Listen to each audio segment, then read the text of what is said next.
Kos hy's vader, onderwyser, cricket, rugby, mal. 10 jaar terug op 'n perd se rug, dink ek weer aan Lal.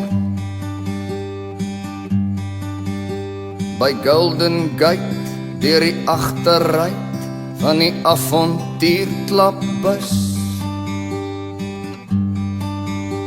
Sy Dirkie Hamann en hy skree hard, come on, ons moet almal mooi uitrus.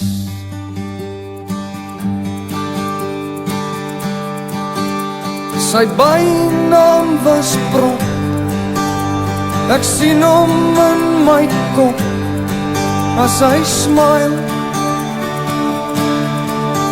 want hy diep spore getrap, met 'n storie of 'n grap in my hart.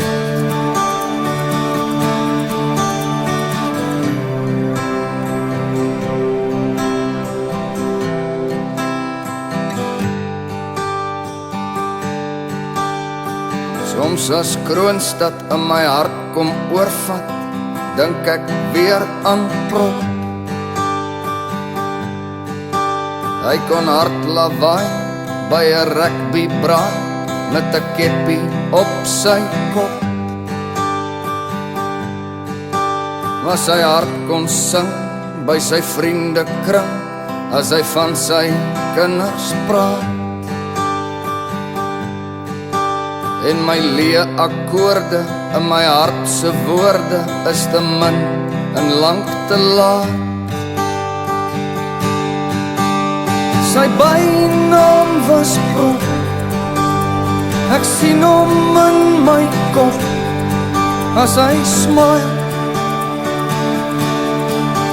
want hy diep spore getrap, met 'n storie of 'n grap in my hart.